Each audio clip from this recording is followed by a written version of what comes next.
TDP అధికార ప్రతినిధి. So వీళ్ళు జూమ్లో ఉన్నారు. వీరితో పాటు శంకర్ కృష్ణవేణి గారు జనసేన నాయకులు, వైఎస్ఆర్ కాంగ్రెస్ పార్టీ నాయకులు మరొకరు మరి కాసేపట్లో జాయిన్ అవుతారు. సో కృష్ణాంజనేయులు గారు, గుడ్ మార్నింగ్. ఏంటి అసలు ఆంధ్రప్రదేశ్లో ప్రస్తుతం ఉన్నటువంటి రాజకీయాలు? జగన్మోహన్ రెడ్డి ఏమో మీడియా ముందుకు వచ్చి సెల్ఫ్ గోల్ వేసుకుంటున్నాడు.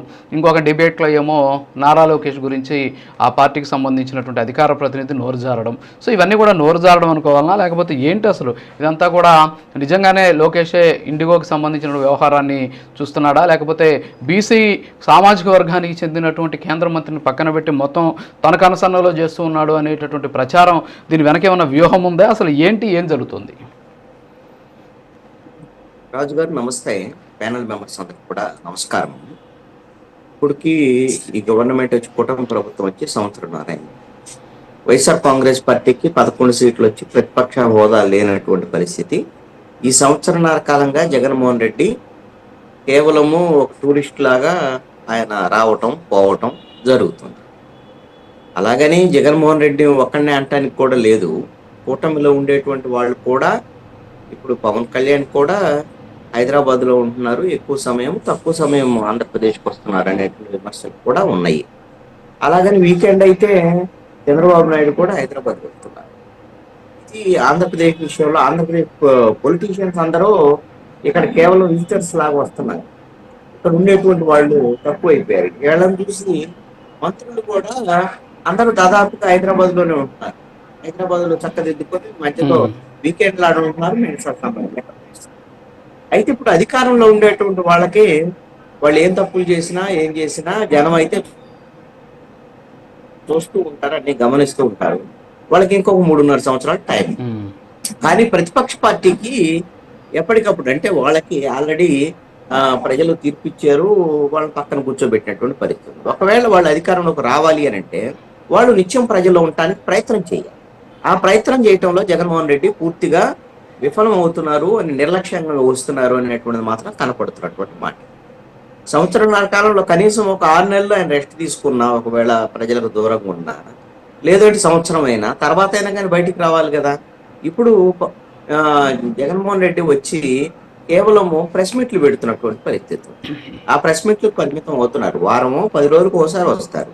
ఆ వారం 10 రోజుల్లో ఏమేమి విషయాలు ఉన్నాయో మొత్తము ఒక 2 గంటలు 3 గంటలు, మొన్న సుదీర్ఘంగా 3 గంటలు ప్రెస్ మీట్ పెట్టారు. ఇప్పుడు ఏమున్నాయి, ఆ వారం 10 రోజుల్లో ఉన్నటువంటి అంశాలన్నీ మాట్లాడితే ప్రెస్ మీట్ లో మాట్లాడితే సరిపోయిద్దా? ఒక ప్రతిపక్ష నాయకుడు అసెంబ్లీకి వెళ్ళక్కర్లేదా? అసెంబ్లీకి వెళ్ళేటువంటి విషయంలో ఇప్పటి వరకు క్లారిటీ లేదు. ప్రజల్లోకి వెళ్ళాలి కదా.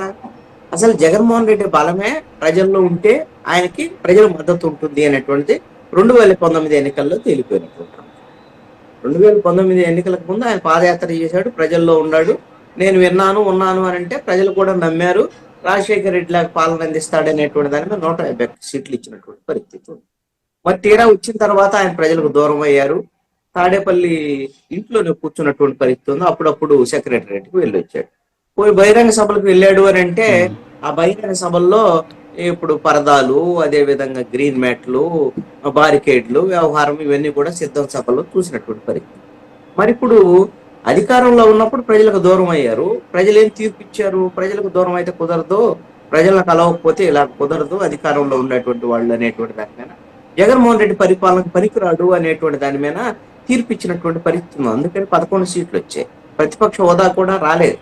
మరి ఇప్పుడైనా సరే జగన్మోహన్ రెడ్డి జాగ్రత్త వహించాలి కదా. గత 5 ఏళ్లలో చేసినటువంటి తప్పు మళ్ళీ చేస్తున్నారు. ఇప్పుడు ఈ సంవత్సరంన్నర కాలంలో జగన్మోహన్ రెడ్డి ఆయన రైతులకు సంబంధించినటువంటి కొన్ని సమస్యల మీద మాట్లాడాడు. మిగతా విషయాల్లో ఎక్కడా కూడా ఏమీ లేవు. ఆయన జైలు యాత్రలు చేస్తున్నటువంటి పరిస్థితి ఉంది. ఆయన అధికారంలో ఉన్నప్పుడు తప్పులు చేసిన వాళ్ళందరూ ఇప్పుడు జైలుకు పోతే వాళ్ళందరూ అమాయకులు, అలాంటి వాళ్ళని అరెస్ట్ చేస్తున్నారు అనేటువంటి విధంగా మాట్లాడటం, ఇవన్నీ ఖచ్చితంగా సెల్ఫ్ గోల్సే. వాళ్ళ ప్రభుత్వంలో ఎంతమంది తప్పులు చేశారు, ఎంతమంది కుంభకోణాలు చేశారు ఏంటి అనేది పదే పదే జగన్మోహన్ రెడ్డి రిలీజ్ చేస్తూ ఉంటాడు. వాళ్ళ పేర్లు, వాళ్ళ లిస్టు, ఇవన్నీ కూడా ఇవి అక్రమ అరెస్టులు, కక్ష సాధింపులు అనేటువంటి విధంగా వాళ్ళు చేసినటువంటి నేరారోపణలకు సంబంధించినటువంటి వ్యవహారం ప్రజలు ఆల్రెడీ నమ్మారు. ఇలాంటి తప్పులు చేశారు కాబట్టి మద్యము, మైన్స్, ఇసుక, భూములు కుంభకోణాలు చేశారనేటువంటి దాని మీద జనం నమ్మారు కాబట్టి ఆ విధంగా తీర్పిచ్చారు. మళ్ళీ ఇప్పుడు వాళ్ళ అమాయకులైన వాళ్ళ లిస్టులో దిగితే దాన్ని ప్రజలు ఎలా అంగీకరిస్తారు అనేటువంటి విషయం జగన్మోహన్ రెడ్డి తెలుసుకోవాలి. ఇప్పుడు పరకామణి కేసు ఏముంది, అది ఏదో చిన్న కేసు, $9 అవి అని మాట్లాడారు. మరి చిన్న కేసు అయితే ఏం తప్పు లేకపోతే హైకోర్టు ఎందుకు ఆదేశిస్తుంది? మళ్ళీ పునర్విచారణ జరపడానికి సిఐడికి ఎందుకు ఆదేశిస్తుంది? ఈ విషయము జగన్మోహన్ రెడ్డి ఇప్పటికైనా సరే సెల్ఫ్ గోల్ మానుకొని అసెంబ్లీలోకి వెళ్ళాలి, ప్రజల్లోకి వెళ్ళాలి, ప్రజా సమస్యల మీద పోరాడితే మళ్ళీ ఒకసారి వైఎస్ఆర్ కాంగ్రెస్ పార్టీ గురించి ఆలోచించేదానికి అవకాశం ఉంటుంది. ఇక FDTL కి సంబంధించినటువంటి వ్యవహారము ఇప్పుడు ఇవన్నీ కూడా దేశవ్యాప్తంగా మొత్తము ఒక అప్పర్ మిడిల్ క్లాసు ఈ మొత్తాన్ని కూడా ఒకసారి కుదిపేసింది. ఈ మొత్తం గుత్తాధిపత్యము ఉంటే ఏ విధంగా ఉంటది, ప్రైవేటు రంగం సంబంధించినటువంటి దాంట్లో గుత్తాధిపత్యము, అన్ని ప్రైవేటు బాగుంటాయి అనేటువంటి విధంగా చాలా మంది సపోర్ట్ చేసినటువంటి వాళ్ళు ఎయిర్ ఇండియా ఆ రోజున ప్రైవేటైజేషన్ అంటే ఇక్కడ ఒకటి కృష్ణాంజనేయులు గారు ఇక్కడ ఏంటి అంటే ఇండిగో అనేది ఈ రోజు గుత్తాధిపత్యం సాధించినటువంటి పరిస్థితి కాదు. గతం నుంచి అంటే ఎన్నో ఏళ్ళుగా అది ఏం చేస్తుంది అంటే చాలా రకాలైనటువంటి అంశాలు ఉన్నాయి. DGCA నామ్స్ పక్కన పెట్టేస్తే అసలు ఏ విధంగా వాళ్ళు వ్యవహరిస్తున్నారని అనేది చూసాం. కానీ ఇప్పుడు రామ్మోహన్ నాయుడిని కార్నర్ చేయడం, రామ్మోహన్ నాయుడు వల్ల ఇదంతా కూడా జరిగింది, ఆయన రాజీనామా చేయాలని చెప్పి సోషల్ మీడియాలో మాట్లాడడం, దీపక్ రెడ్డి లాంటి వాళ్ళు నేషనల్ మీడియాలో మాట్లాడుతూ మొత్తం లోకేష్ పర్యవేక్షిస్తున్నాడు. సో ఇదంతా కూడా ఏంటి అసలు? ఇదంతా కార్నర్ చేసేటువంటి పరిస్థితి. వాళ్ళు కూడా జగన్మోహన్ రెడ్డి లాగా సెల్ఫ్ కోల్ వేసుకున్నారు అనుకోవచ్చు ఈ ఇష్యూలో. ఇప్పుడు FDTL అనేటువంటిది ఇప్పుడుగా ఏర్పాటు చేసినటువంటిది కాదు. అది 2024 జూన్ నుంచి ఇంప్లిమెంట్ చేయడానికి కోసం DGCA అప్పుడు వాళ్ళకి ఆదేశాలు జారీ చేసింది.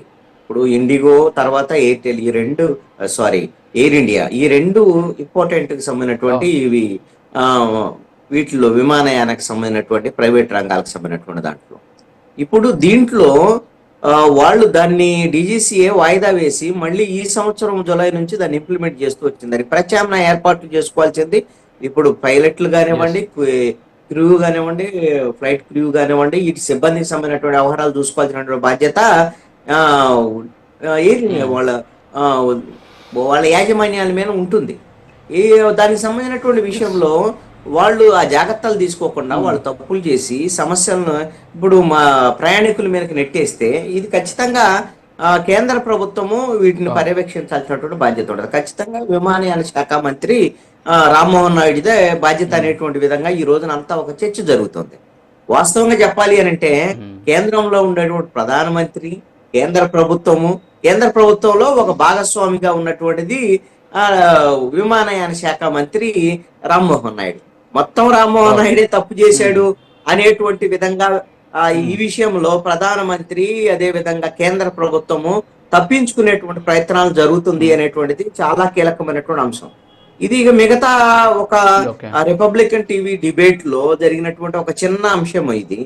దాన్ని పట్టుకొని మొత్తము అసలు ఎయిర్ ఇండియా ఇప్పుడు జరుగుతున్నటువంటి మొత్తము సంక్షోభం మొత్తాన్ని కూడా ఒక చిన్న ఇష్యూ వైపు తిప్పటం అనేటువంటిది కూడా కరెక్ట్ కాకపోవచ్చు. ఎందుకంటే దీనికి ప్రధానమైనటువంటి బాధ్యత వహించాలి, ప్రధానమంత్రి మాట్లాడాలి, దాన్ని చక్కదిద్దేటువంటి ప్రయత్నం చేయాలి, అన్ని చేయాల్సినటువంటి బాధ్యత ఉంటుంది. అంతే తప్ప ఇది మొత్తం ఏదో రామ్మోహన్ నాయుడు రాజీనామా చేయాలి అనేటువంటి విధంగా రామ్మోహన్ నాయుడు వైపు నెట్టేసి సేఫ్ సైడ్ గా ఈ రోజున ప్రధానమంత్రి ప్రయత్నం అనేది జరుగుతుంది అనేటువంటిది ఒకటి. ఇక రిపబ్లికన్ టీవీలో జరిగినటువంటి డిబేట్ కి సంబంధించినటువంటి విషయంలో ఖచ్చితంగా దీపక్ రెడ్డి మాట్లాడినటువంటి మాటలో ఖచ్చితంగా తప్పు. మొత్తం ఆంధ్రప్రదేశ్ లో ఉన్నటువంటి రాజకీయం మొత్తం అంటే ప్రభుత్వాన్ని నడుపుతున్నంతా కూడా లోకేష్ అనేటువంటి విధంగా ఒక ఇంప్రెషన్ క్రియేట్ చేసేటువంటి ప్రయత్నం ఆంధ్రప్రదేశ్ కూటమి ప్రభుత్వంలో జరుగుతుంది. ఇది బూమరాంగ్ అయింది. ఎందుకోసం అంటే భవిష్యత్తులో ఒకవేళ లోకేష్ ముఖ్యమంత్రిని చేసుకుంటే చేసుకోవచ్చు, అది వాళ్ళ ఇష్టం.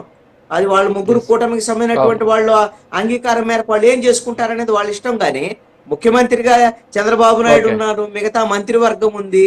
అలాంటిది ఏ సమస్య వచ్చినా సరే లోకేషే ఉన్నాడు, లోకేషే మొత్తము అనేటువంటి విధంగా ఈ విధమైనటువంటి ధోరణిలో ముందుకెళ్తే ఖచ్చితంగా అది బూమరాంగ్ అవుతుంది అనేటువంటిది ఇప్పుడు ఈ విమానయాన శాఖ రంగ సంక్షోభం విషయంలో మనకు అర్థమైంది. ఓకే సార్ వస్తాను, మళ్ళీ వస్తాను. జిలాన్ బాషా గారు గుడ్ మార్నింగ్ అండి. సో ఏంటి ఓవరాల్గా చూస్తే జగన్మోహన్ రెడ్డి